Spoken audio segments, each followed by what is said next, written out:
1 year ago tomorrow, I started a habit that has changed so much for me. What happened was I had a vasectomy reversal. In the recovery process, you've got to be really careful because you're trying to repair some delicate stuff. While I usually kind of take a doctor's recommendation about recovery with a grain of salt, for this one, I was actually trying to follow the plan. And one of the things that was on the plan was that after 7 days, you are allowed to slowly walk. And so there's this beautiful, giant, wide asphalt road that goes for 1 mile between these gates that's just for people to walk on. It's incredible. What an opportunity. And the lake is just right there. And it happens to be just a little ways away from our house. And I was walking so slowly that it took me over 45 minutes to go the 1 mile. The problem I ran into is that it took so long to do this. I would be out there for 2 hours sometimes just trying to do these 2 miles. And I needed to somehow increase efficiency. And so at the time I was reading the Bible, I was working on building my meditation practice, I was spending time with Christ through that. And I was trying to fit all this in, and my morning was it was becoming too many hours. And so in my effort to find efficiency, I tried to compress some of this stuff. And I thought, you know what I'm gonna do is I'm gonna meditate while I walk. I'm out there and it's dark, I'm just gonna go out there and meditate while I walk. So at first, this is no AirPods, no phone, this is just me praying and walking. While I was out there, I walked past a man. And we would kind of give each other a little wave. It's dark, so it's kind of weird to see somebody out there, and it's like you just suddenly see each other as you're walking along.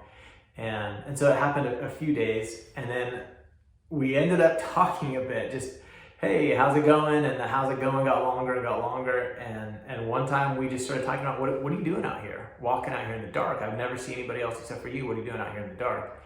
And it turns out that Clarence was recovering from heart surgery. I told him that I was recovering from the vasectomy reversal.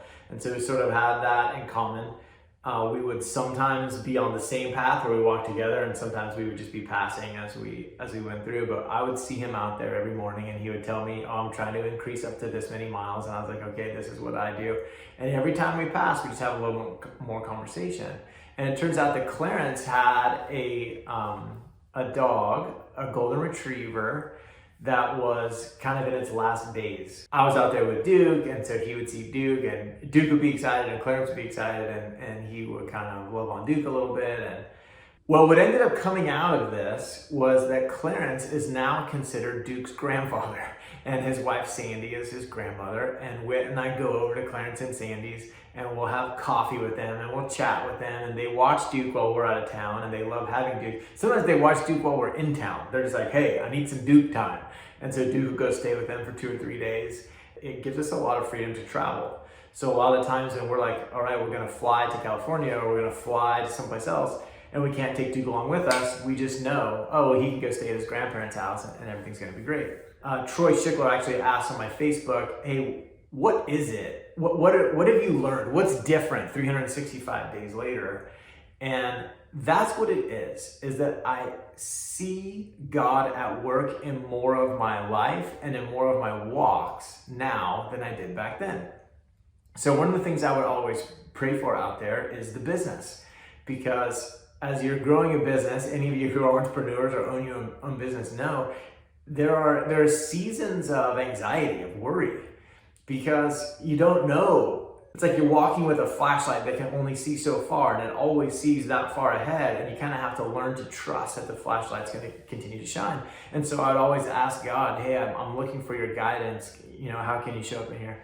There have been a few ways that I've seen this manifest through time. One is Clarence and Sandy. This relationship literally has helped our business because we can travel, we can go do things where it would be inconvenient to have Duke along, and he's got this place with these people that love him, and they love him so much they just want to have him there, and so we've got this option.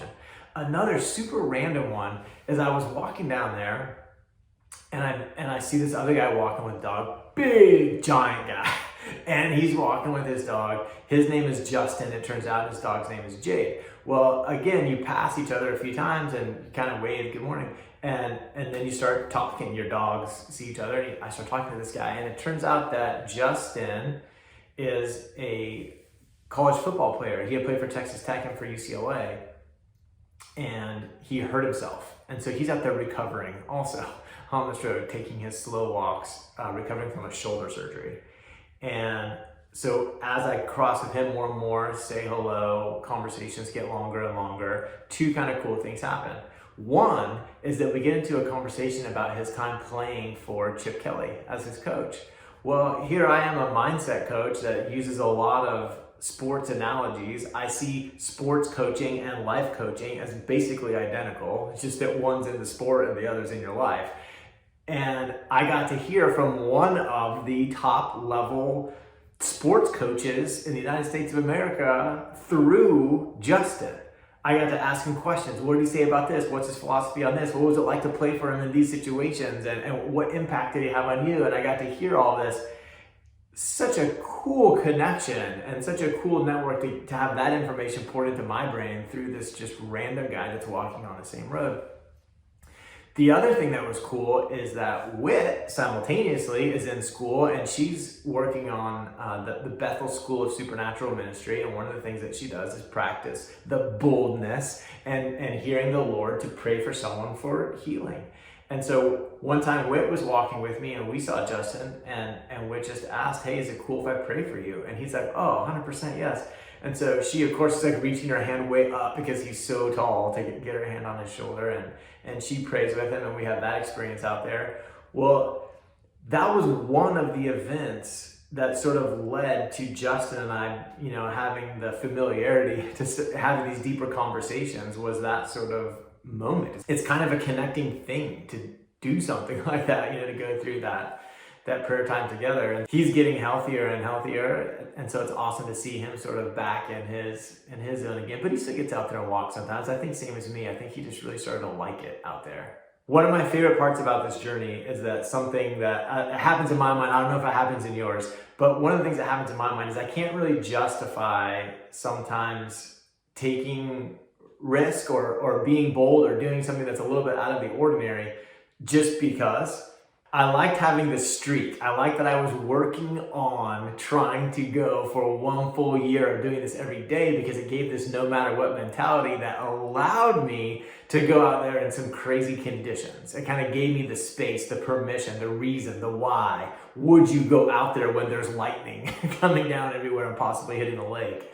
Hailstorms, rain, in that snowmageddon that we had here when the entire area shut down for loss of power and snow, and I still got to go out there and walk for just regular sort of fluffy snow days and super windy days and really calm days and meteor showers and starry nights and dense fog and all of it. I got to see the same space in all these different conditions.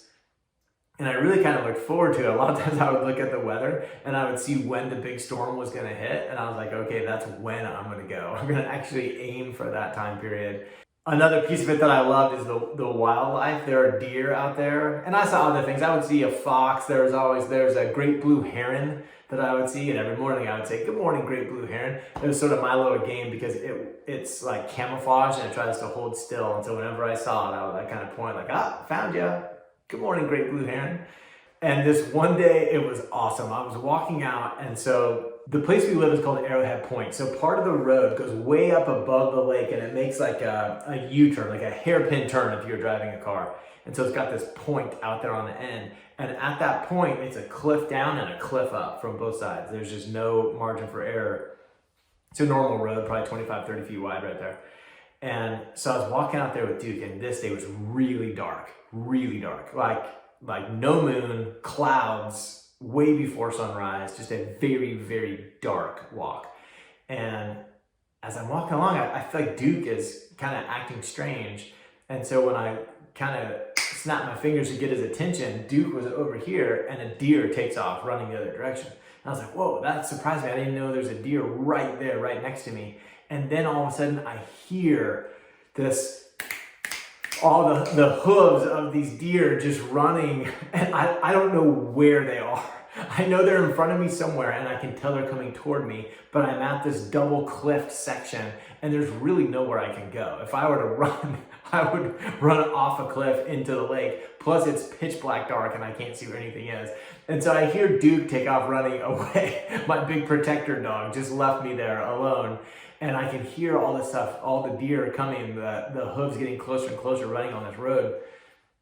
And so just out of some sort of an instinct, I kind of lunged to my left. And as I lunged to my left, the deer just rubbed, like we hit shoulder to shoulder, just like a glancing blow that kind of like spun me back like this, and the deer takes off running. And I'm like, oh my gosh, if I had not gone like this, that maybe would have been straight on my chest. Who knows what would have happened? But I just started laughing. There's no one out there to see this. There's no one to tell. And who's even gonna believe that this happened, that randomly me and all the deer found ourselves in a space where none of us had any lateral options, and they were running this way and I was walking this way, and the whole system just collided. It just makes me feel so excited when my adrenaline gets going like that. And I can remember the rest of that morning just walking, just like laughing out loud. Like, how did I just have this experience? How did I get this lucky to have this experience, to have something like that happen to me out here? And I'm like, oh, it's the consistency. It's from being out here all the time. Because if somebody was like, oh, I want to have that experience with deer, and so they went and walk out there, well, good luck. It's probably not going to happen. But go every day for a year, and some really wild things are going to have the opportunity to show up in that experience. One other way that this has shown up in the business has been just incredible. That as time went on and I was trying to be more efficient with this walk, I didn't want to just walk in silence. I wanted to put some music on. And so I put music on, like, oh, that's pretty good. That makes it a lot better. And then I was like, no, I'd actually like to have a little bit of scripture. I'd like to hear the Bible a little bit while I do this, because I'm kind of missing my Bible time because this is taking so long. I'm like, let me just record it. And so I recorded some scripture. I recorded myself kind of reading it the way I would read it if I were inside. I don't just like read it straight through. I kind of read it over and over again, try to meditate on the scripture, think through the stuff. And so I would read it like that and then play it for myself as I walked. Well, I liked it so much that I wanted to share it with other people. I was having these cool like revelations, these great experiences, feeling so connected with the Lord that I wanted to share with other people. And so now I'm inviting other people, and they're like, ooh, I like that, but I don't like this. I wish this was a little different, if you could do it like that. And so I end up making 5 of these things. And so all 5 of these things end up being a product in our business that our clients can go use daily.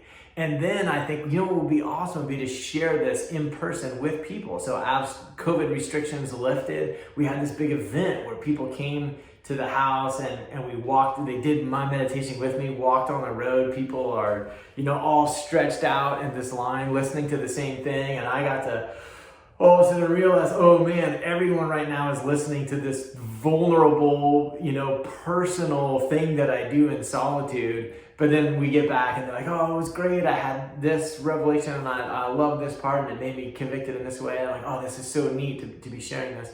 And so then even further, we end up going out and doing it again out in California.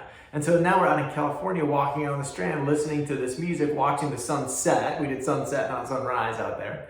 And we're walking and all these people are there. A lot of them are friends that I haven't seen forever. Some are strangers. But everyone's listening to this meditation. Everyone's connecting with the Lord, walking on this road back in my hometown in California. The sun is going down, and I'm just realizing, like, holy cow, how did this happen, And I could really see, wow, this is the Lord's hand on my business. All those days that I'm out there praying, Jesus, lead my business. I don't want to do anything unless you want me to do it. You show me how you want this to go. And trying to listen, like, I don't know if I hear what he's saying. I don't really know how this works. I'm trying my best to follow. But then you look back at something like that, and I can just remember just looking out at that sunset and seeing those people, and I'm like, whoa. And now here is Steadfast Life Coaching having an event in California with strangers, with old friends. Seeing it was just wild to see how he can take something so small and make it larger. And the last thing I want to talk about in terms of just my reflections on how cool this was are these 7 beliefs. I've got these 7 beliefs that I put at the end of every meditation. As I would walk out there, I would just rehearse them. So our business is a lot about believing in a way that is going to lead you towards your goal, especially when on default you find yourself believing in a way that's preventing you from making that next jump, the bold moves that might be required to go after your goal. And so I'm fascinated with the idea of how do you take on a belief on purpose? So I had these 7 beliefs, and they were just at the end of each meditation, and I would rehearse them. And so here I am 364 days later, and I can just say, just like this, I choose to believe that beautiful and amazing is around the corner. I live in hope. And any thought in my mind that doesn't inspire hope, it's rooted in a lie. I choose to believe that the impossible seems reasonable. When I see an impossible situation, I will expect God to do a miracle. I choose to believe it will probably be okay. I live in peace. I don't worry. My speculations are positive. My what ifs about the future are just naturally positive. Today I will remember that I am a new creation and I am now measured by Christ inside me. And so I'm free to like myself, and I can rejoice in my weakness, knowing that when I am weak, He is strong. Today I will remember that forgiveness is for me. I'll be quick to forgive, and I will freely give others grace and mercy. That one found me peace on so many days when I was offended with someone. I choose to believe that my life is filled with blessings. I am confident those blessings will continue, and I am grateful, and my gratefulness inoculates me from pride. And I choose to believe that everyone is doing the best they can with what they've got. I believe in others, and I give others the benefit of the doubt. Now, I didn't have those beliefs, except for that it will probably be okay. I had that one, and I'm pretty optimistic. I didn't have the words beautiful and amazing is around the corner, but I was pretty optimistic. So those two, I kind of had those. But the other ones, they're a part of me now. Like now I find myself in situations where I'm like, oh man, I don't know how this is gonna go. And I'm like, sweet, this is a great opportunity, because when I see an impossible situation, I will expect God to do a miracle. And poof, I'm just covered in peace as soon as I think that. And above all of this stuff, if I were to say what is the one huge benefit from this 365-day journey of stepping onto something where I didn't know where it was going to lead me, I was literally just taking one step at a time, seeing how far I could get, is that I now understand peace. My life is permeated with peace. Those beliefs show up in my life so quickly that the peace I could experience in that meditation has now just filtered out into the rest of my life. And I live so much of my life in peace. And anytime I don't, I know how to go get it. That has been the life-altering benefit of taking on this 365 days. And it's why I already know how I'm going to spend Sunday, the day after it's over. That Sunday, after I've reached my 365-day mark, I'm going to go out by the lake and go on a walking meditation.